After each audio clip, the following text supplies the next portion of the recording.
টানা ভারী বর্ষণে সৃষ্ট বন্যায় রাজধানী বেইজিংয়ের উত্তর পূর্বাঞ্চলীয় পার্বত্য জেলার মিইউনের ক্ষতিগ্রস্ত সড়ক ও নদীটির দ্রুত মেরামতে জোর দিয়েছে চীন। বেইজিংয়ের বন্যা নিয়ন্ত্রণ দপ্তরের সবশেষ তথ্য অনুযায়ী চলতি মৌসুমের বৃষ্টিতে শুধু মিইউনের ২৮ জন সহ অন্তত ৩০ জন নিহত হয়েছে।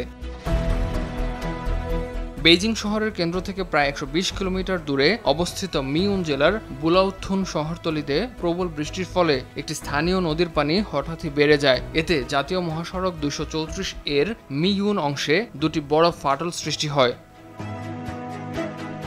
পরিস্থিতি সামাল দিতে স্থানীয় সড়ক রক্ষণাবেক্ষণ ও নির্মাণ সংস্থা থেকে ৫০ জনের বেশি শ্রমিক ঘটনাস্থলে পাঠানো হয়। শ্রমিকদের নিরলস পরিশ্রমে ও গ্যাবিয়ন পদ্ধতি ব্যবহারের মাধ্যমে ২০ থেকে ৩০ মিটার পর্যন্ত সড়ক মেরামত করা হয়।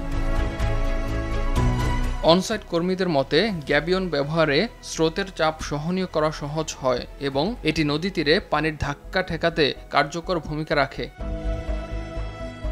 টানা ৪০ ঘন্টা পরিশ্রমের পর প্রায় ১০,০০০ ঘনমিটার পাথর ও বালু দিয়ে ফাটল ভরাট করে নদীর পূর্ব পাড়ের ক্ষতিগ্রস্ত অংশটি মেরামত করা সম্ভব হয়।